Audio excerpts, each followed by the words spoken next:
नमस्कार साथियों, संस्कार अकादमी गोविंदगढ़ के यूट्यूब चैनल संस्कार स्टडीज में आपका स्वागत है।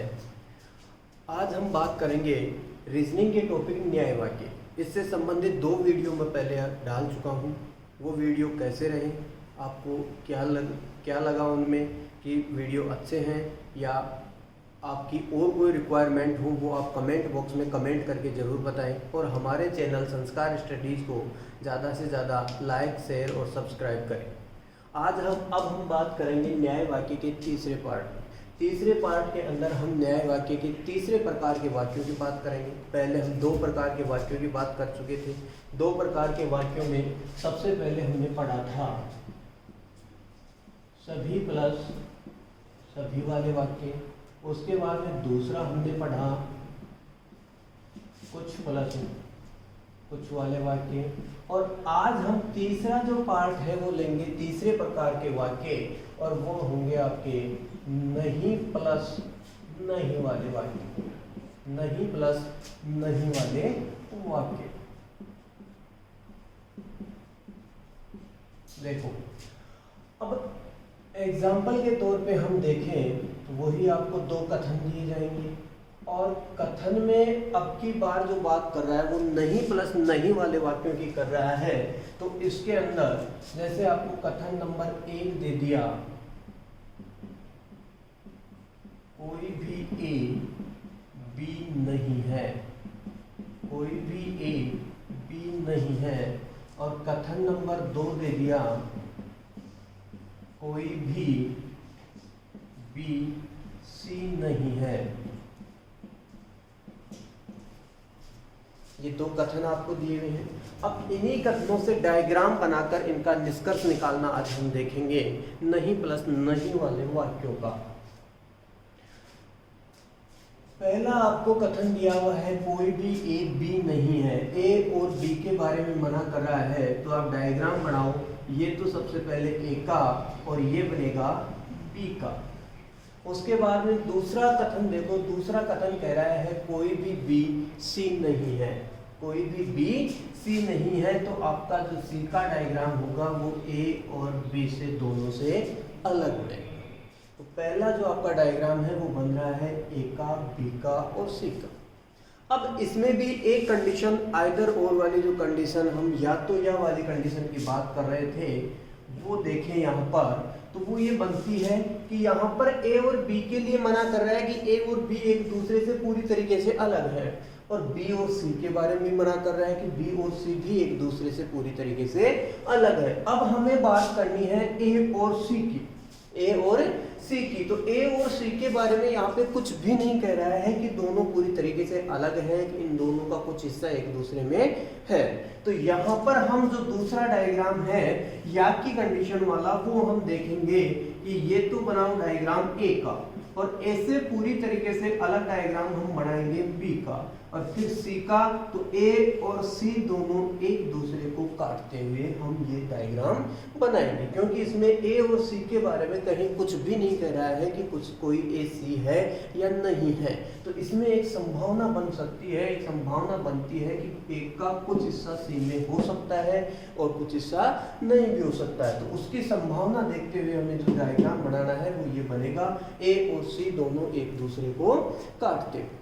अब देखो इसके निष्कर्ष, कि इसके निष्कर्ष हैं वो क्या क्या निकलेंगे। निष्कर्ष नंबर 1 की बात करें हम, तो यहाँ पर आपको कथन दिया हुआ है कोई भी ए बी नहीं है।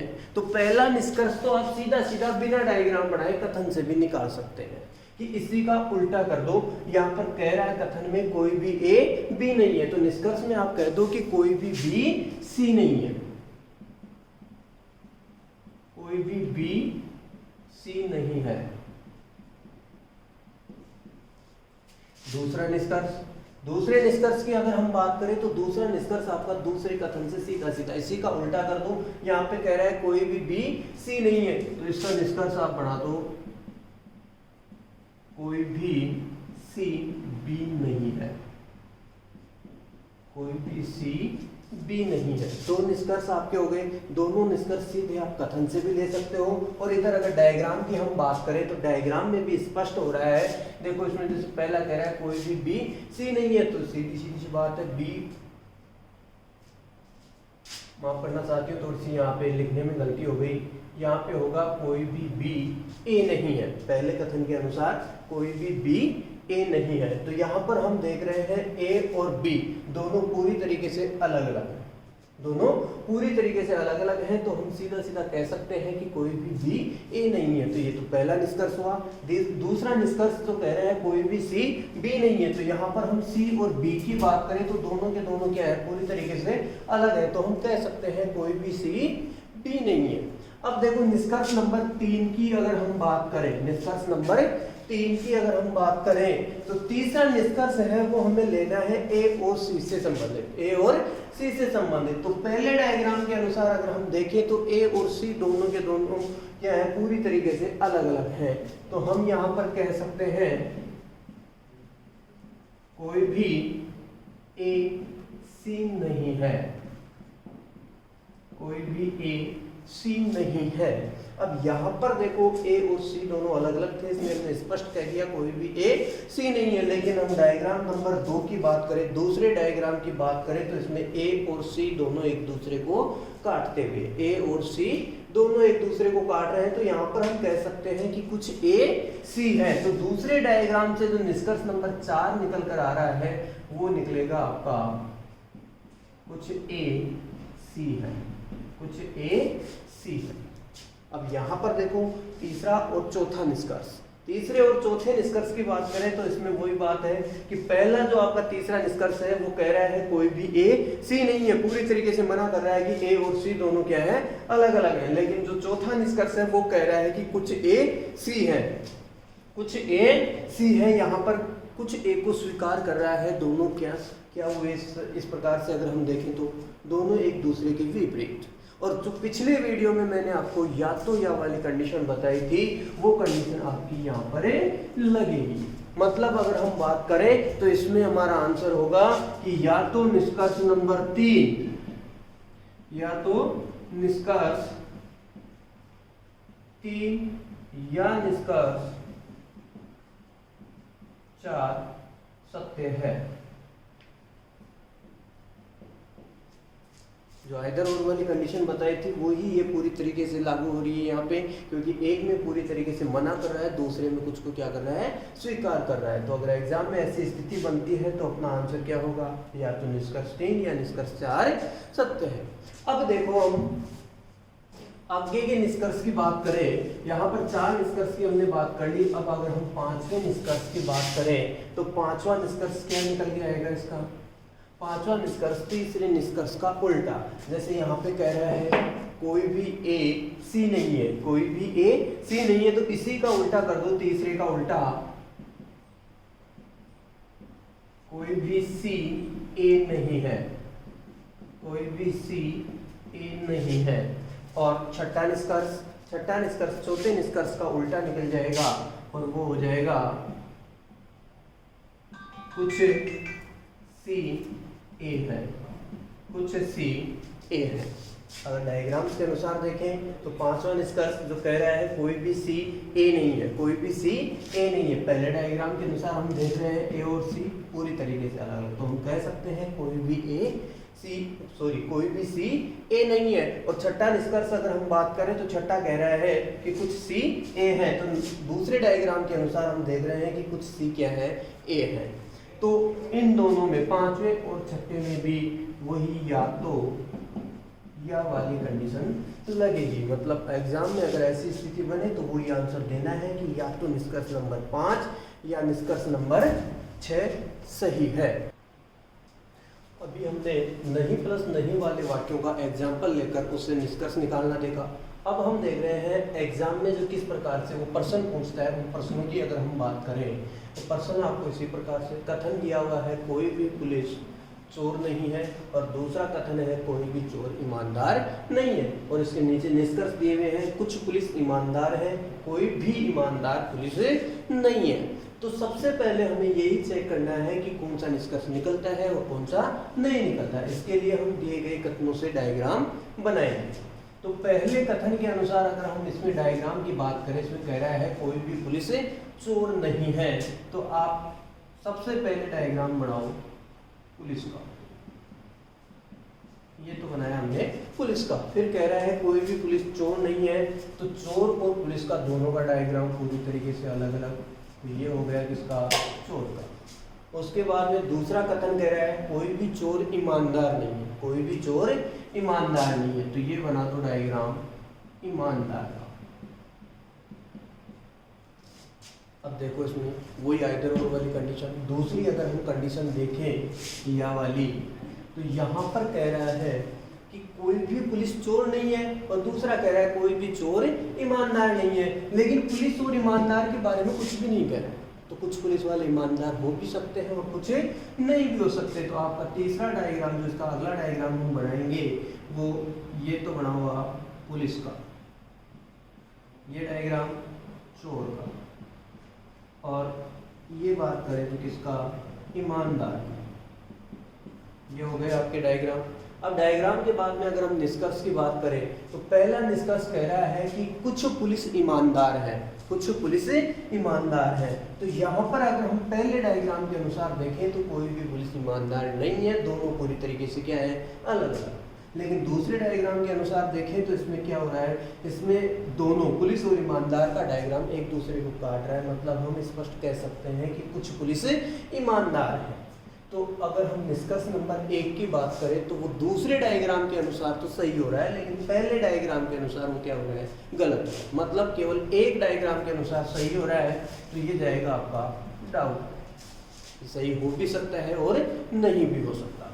तो दूसरे अगर हम इसके बाद में अगर अब हम दूसरे निष्कर्ष की बात करें, तो दूसरा निष्कर्ष कह रहा है कोई भी ईमानदार पुलिस नहीं है, कोई भी ईमानदार पुलिस नहीं है। तो पहले डायग्राम के अनुसार अगर हम देखें तो पुलिस और ईमानदार दोनों डायग्राम पूरी तरीके से अलग अलग है। तो पहले डायग्राम के अनुसार तो ये पूरी तरीके से सही साबित हो रहा है कि कोई भी ईमानदार पुलिस नहीं है। लेकिन दूसरे डायग्राम के अनुसार देखें तो ईमानदार और पुलिस का डायग्राम एक दूसरे को काटते हुए है। ईमानदार और पुलिस का डायग्राम एक दूसरे को काटते हैं, मतलब हम कह सकते हैं कि कुछ ईमानदार पुलिस है इस डायग्राम के अनुसार।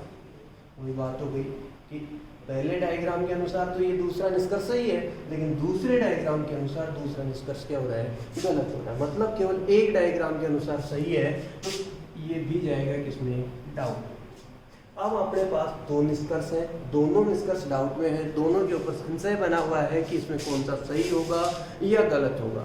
संशय दूर करने के लिए वही बात, दोनों डायग्राम आप देखो, यहाँ पे दोनों निष्कर्ष देखो, और दोनों निष्कर्ष के अंदर पहला में कह रहा है कि कुछ पुलिस ईमानदार है, पहले में कह रहा है कुछ पुलिस ईमानदार है, जबकि दूसरे में कह रहा है कोई भी ईमानदार पुलिस नहीं है। मतलब दोनों एक दूसरे के विपरीत है, दोनों एक दूसरे के विपरीत है। दोनों में बात कर रहा है पुलिस की और ईमानदार, पुलिस की और ईमानदारी। पहले में कुछ को स्वीकार कर रहा है, दूसरे में पूरी तरीके से मना कर रहा है। तो ऐसी स्थिति के अंदर मैंने आपको पिछले वीडियो में भी बताया था और आज भी बता रहा हूं कि अगर ऐसी सिचुएशन आती है तो हमेशा आंसर आपका देना है या तो या वाला। मतलब यहाँ पर अपना आंसर होगा या तो निष्कर्ष 1 या निष्कर्ष 2